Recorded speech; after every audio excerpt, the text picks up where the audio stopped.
This is Bold Dominion, a state politics explainer for Changing Virginia. I'm Nathan Moore. I'm from the government and I'm here to help. According to former President Ronald Reagan, those are the 9 most terrifying words in the English language. You know, honestly, I always kind of hated that quote. To me, government is the peaceful means through which we figure out how to have a society and take care of our people. But that said, government is also messy, and it often fails to live up to its promises.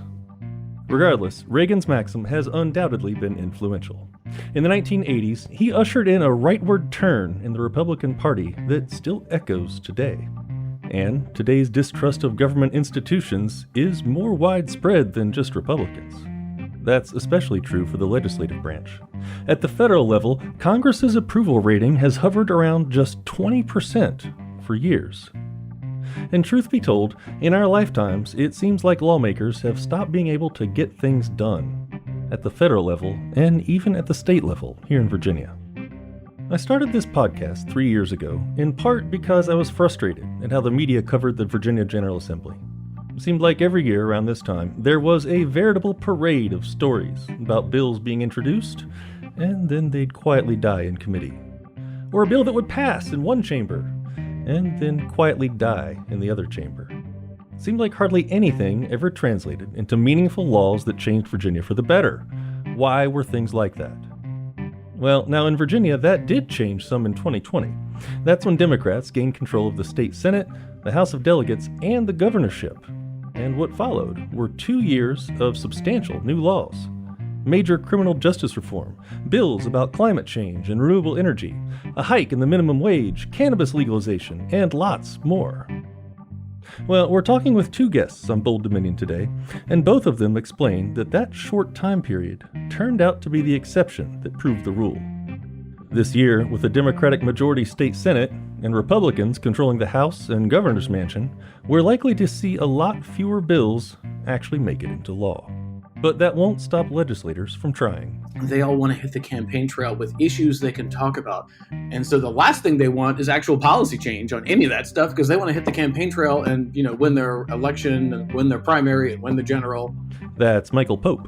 He's a journalist, friend of the show, and head of the Virginia Capitol Correspondents Association. Michael has his boots on the ground, reporting from the Capitol right now. In the second half of the show, he gives us an inside look at the current General Assembly session. And he also pushes back, graciously I might add, on the media criticisms I just levied about the way the media covers these legislative stories that often go nowhere. But first, we turn to another Richmond-based journalist, Peter Galuszka. He spoke with Bold Dominion producer Ariane Ballou about some of the structural and historical reasons that the General Assembly may not be as effective as we like it to be. Well, I think what you're seeing is what could be loosely called the Virginia way, where nothing gets done in the General Assembly. Everything is watered down for the most part. And I think what really comes to mind is a book written in 1977 by Garrett Epps. And he was from an old Richmond family. And he wrote about how it's called the shad treatment. And what that means is that every spring when the shad run, the fish run in the creeks and rivers, that they had a big political event down near Suffolk where they'd plank shad and they tap the tail of the shadfish onto a wooden plank and slowly roast it by a wood fire. But by the time everything was done, there's no shad left. And that's sort of what happens to legislation in the Virginia, and it's traditional. Is that sort of unusual? To what extent is this a bug? Is it a feature? Is it a good or a bad thing? What do you think?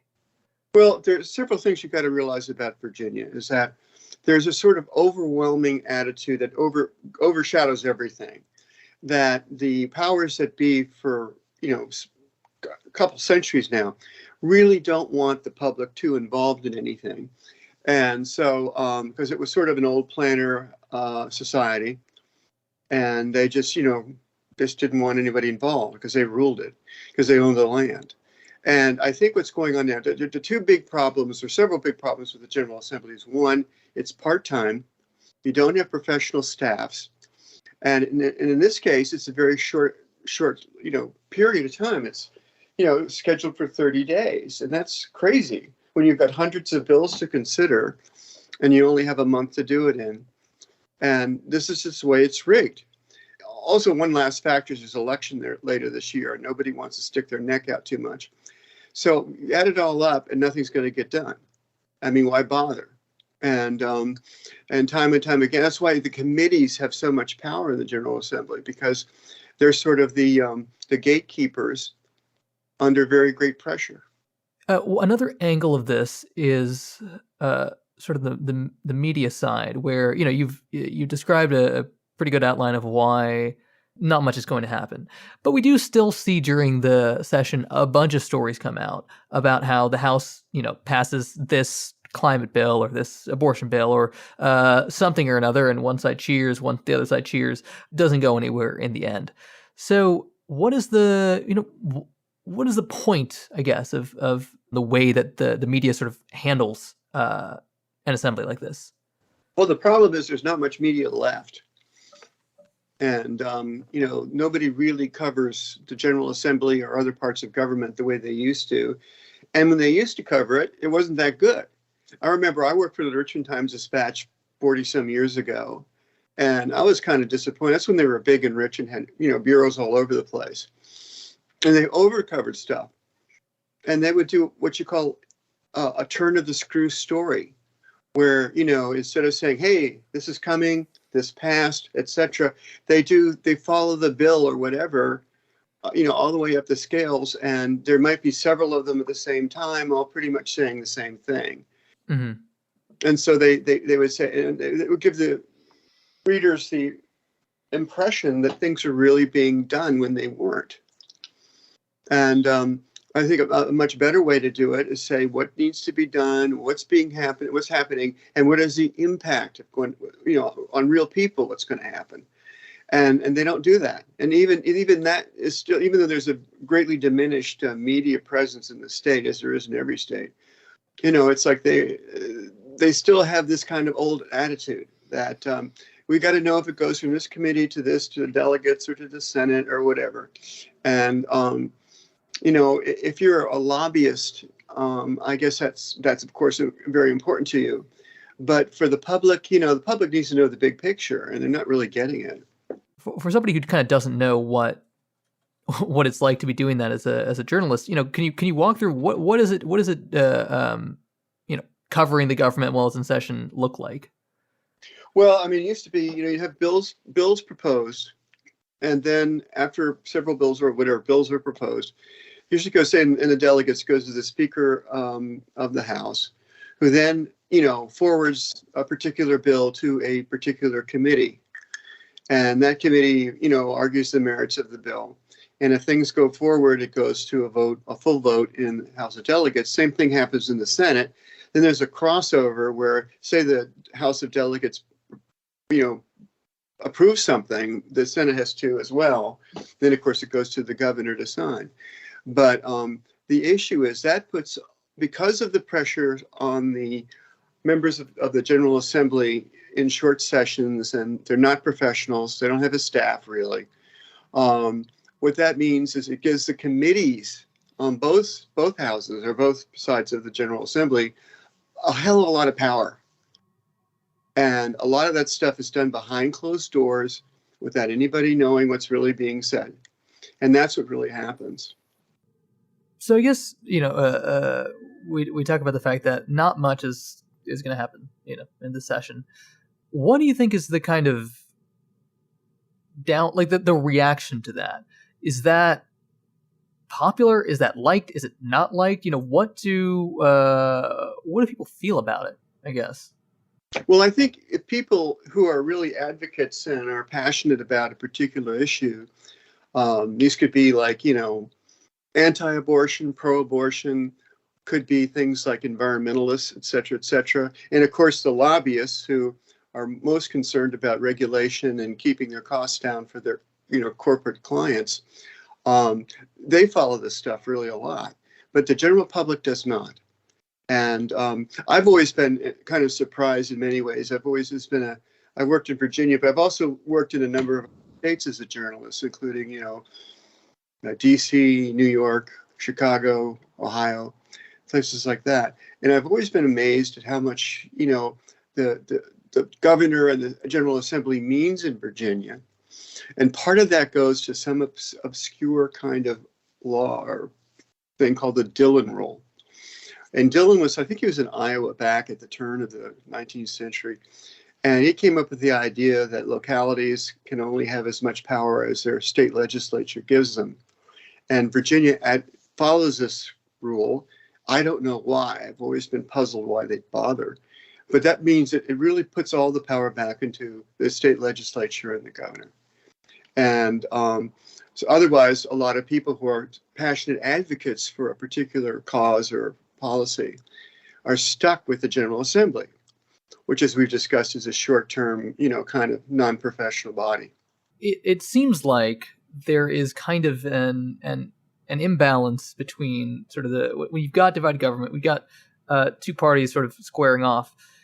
It seems like that tends to would I be right in saying that kind of tends to favor the GOP, the Republicans? There's a sense in which at least like that sort of is what part of that coalition is sort of those who specifically don't want to see anything get done or don't want or want a government to get as little done as possible. Is that sort of a fair assessment of it, or what do you think? Well, it depends. I mean, you look at a couple of years ago when the Democrats held both houses. You got a lot done. You had the Virginia Clean Economy Act. You had the Regional Greenhouse Gas Initiative on the green side of the spectrum.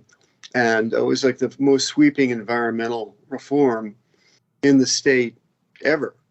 And now that things have turned turtles, sort of giving the Republicans more power, they're doing everything they can to get rid of that. And, and the other thing, too, is that culture wars have really been kicked in the last, fueled by Donald Trump and a lot of other things. Things such as what to read in schools. And that's a huge contentious issue. And there's more power on the right these days for some reason. What do you kind of see as the stuff that, can get done, can get passed? Where do you think there is some of this, bipartisan energy that can still, get some things done? There have been some positive bipartisan developments where everybody agrees on the same idea and goes forward, and that can happen. The problem is, though, is that right now it's divided, and you're not going to do that. At the same time, it's going to be difficult because of elections, because both parties are going to posture to their electoral base. And they've got to appear to be like abortion, for example. I mean, abortion changes have been bogged down in committee. Nothing's going to happen. I mean, Youngkin and the Republicans want to be further restrictive and shortening the time allowed for abortions to 15 weeks or therefore. So there are a bunch of bills around to do that, but nothing's going to happen there. And I mean, neither side is going to. The Democrats don't want to look like they're anti-abortion, and of course, in the more conservative areas, politicians want to show that they're tough on abortions. But it's the difference between posturing and actually doing is really pretty big. Is there anything else on this that I've kind of missed, or some part of this topic that feels like we need to get into? No, it's just it's not a very pretty sight this time, and I what really needs to happen is Virginia, in my opinion, needs a complete revamp of how they handle the legislature, and I think they should probably go for longer terms or fund professional legislatures with real professional staffs. Have you ever seen what the pay scale of a senator or delegate is? It's like in the $20,000 a year roughly. Uh-huh. And that's year round. And then that includes like, a month or 6 weeks or whatever, 2 months of staying, in session. And it's this El Cheapo mentality that the state has, where they pay people nothing, work them to death, don't provide enough support services, and then they wonder why nothing gets done. I mean, that's sort of in the hands of the legislature, isn't it? Why don't they make that change?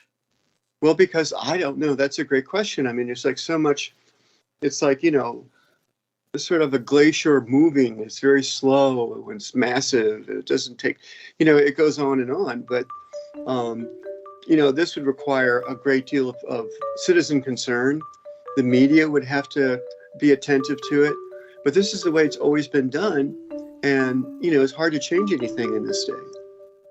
Peter Galuszka is a journalist based in the Richmond area. You're listening to Bold Dominion, a state politics explainer for Changing Virginia. Visit us online at bolddominion.org. Hey, and I want to tell you, we're looking for good ideas to cover in future episodes. If you've ever had a question about state politics, just something that doesn't make sense and you want somebody to explain it to you, let us know. Maybe we can help. You can also suggest guest ideas. We talk to people across the political spectrum, as long as they are good at explaining why things are the way they are. Shoot us an email at bolddominion@virginia.edu. And you can always find us on Apple Podcasts, Spotify, or wherever fine podcasts are served up.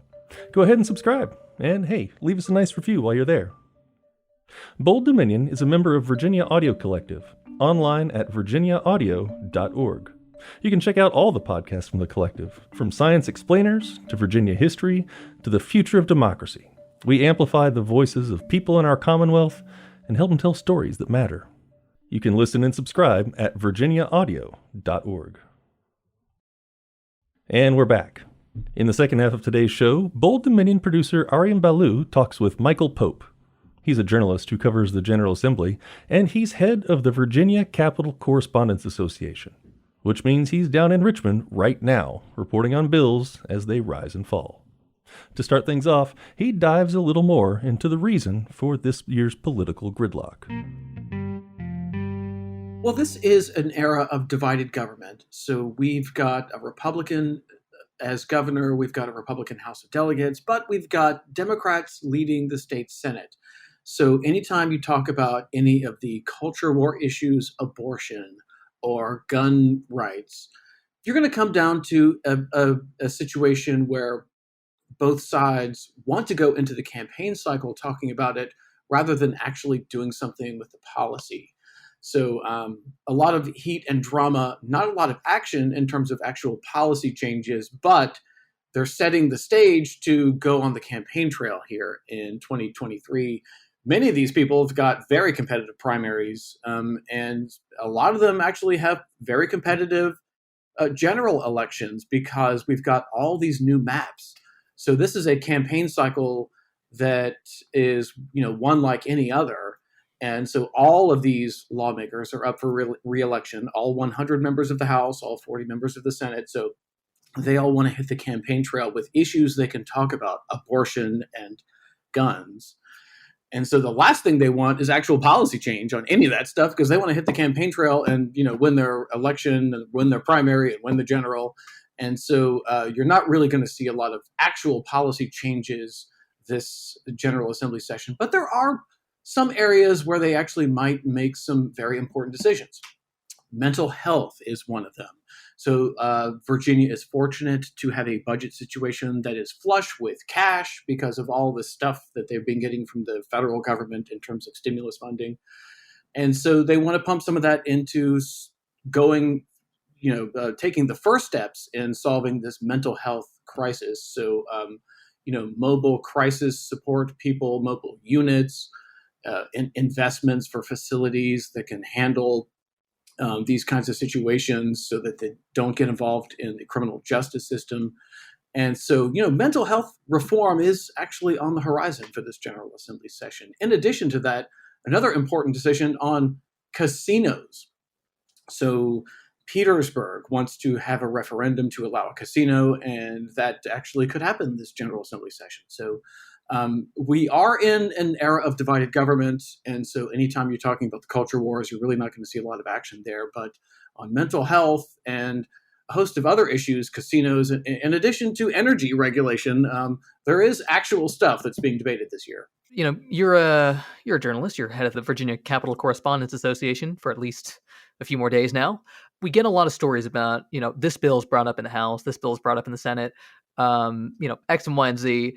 And we get those stories, and they come out, and then they get killed by the House, by the Senate, by the governor. What is going on there? So I recognize that one of the concerns that many people have about coverage of the General Assembly is that it is often so incremental. Here's this one thing that happened on this one day, this one committee with this one bill. And then you say, I don't really know the scope of this. I don't understand the context. And I know that one of the people who has that opinion is the host of Bold Dominion, who in fact started the podcast as a reaction to that kind of journalism, which is understandable. And Nathan Moore is right that sometimes when you just look at a very small sliver of things, you lack the context and you don't understand the full breadth of what we're talking about. And I'll give you a really good example of this is every year there is a bill to limit campaign finance, right? So right now, Virginia is the Wild West. You can donate any amount of money. There's no limit on how much money you can give. And so every year there is some kind of discussion about, well, maybe we should have a cap. So, and then they kill the bill. So it's an incremental story. If you say, here's this bill everybody knew was going nowhere, but here's the senator who stood up and said, well, maybe it's a bad idea to have an unlimited amount of money that you can throw at the political system. And that bill is killed. Well, that is an incremental story, right? I mean, like, it's not explaining to you how our government works. It's revealing to you a little bit about how our government works in the sense that the idea that you might actually put a cap on the amount of money that you could donate to a political candidate in Virginia is so out of the mainstream that they don't even really talk about it or give it much discussion. It's Nathan Moore is right that that's an incremental story that you say, here's this one senator who thought it was a good idea to put some caps on it and the bill was killed. However, I would counter that by saying that's an important story. That incremental story actually is revealing in terms of how our government works and what the people in charge believe about how the world works and how money is involved with the political system. I want to turn our attention a little bit to kind of the sort of history of all of this. I mean, this is not the first time, certainly in Virginia's history, that we've had a government that is divided between parties. And yet it kind of seems like there's almost no hope for anything getting done this session. Is that sort of unusual? Is that how things have gone in the state in the past? What's the sort of context there? I think the popular wisdom would tell you that voters want divided government because they do not want their government to be doing a lot of things. And so if you have divided government, they're not going to meddle in the industry that you work in. They're not going to meddle in your home life. They're not going to tell you that you should do this or that or the other thing. And that sort of divided government is a recipe for the government kind of staying out of your life and not meddling with you. I will say, in my own personal experience, divided government is the norm. That's actually how things normally happen.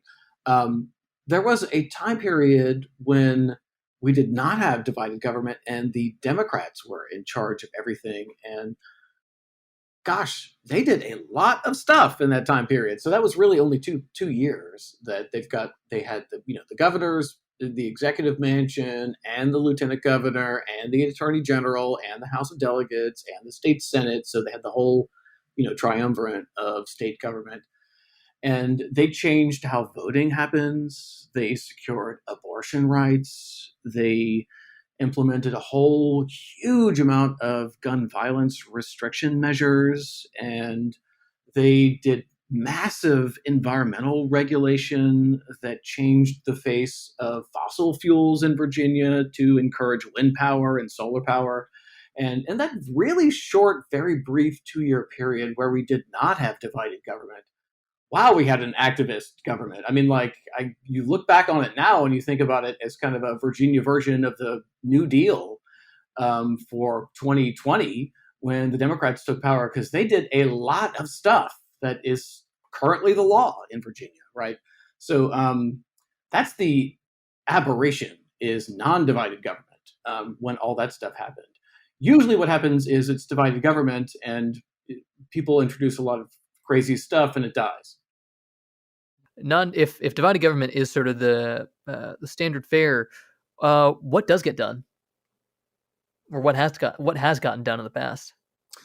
Well, keep in mind, there's a lot of procedural stuff that needs to happen. So the county governments will come to the state government and say, hey, look, you really need to change this oversight of our departments because we need federal money, and we can't get the federal money unless we can prove that this department had an auditor. So you need to make sure you hire an auditor for this department so that we can get federal resources for this and that. And so they're like, okay, yeah, unanimous approval, let's do that. So there's a lot of stuff that happens that just sort of flies by and is incremental and important that actually does happen. And keep in mind, all the judges are elected by the General Assembly. So in a lot of states, voters choose judges, but here in Virginia, the General Assembly elects judges. And so they spend a lot of time, interviewing the judges, and sometimes there's a lot of debate about who is going to become a judge. And so it's divided government, and all the culture war issues, we're not going to see a lot of action, but they are going to elect some judges, and they are going to enact some procedural things that will help local governments balance their books. And so, there is actual stuff that's happening here in Richmond. Michael Pope is a journalist who covers the General Assembly. You can hear more of his coverage on his podcast, Pod Virginia. And if you're interested in the history of Virginia politics, which I assume you are, you should also check out his latest book. It's called The Bird Machine in Virginia, and it explains the history of Virginia's machine politics and the consolidation of power into just a few executive roles. Well, my name's Nathan Moore, and I'm the host of Bold Dominion. Our producer and editor this week was Aryan Balu. You can find us online at bolddominion.org. And don't forget to subscribe. It's just a click away.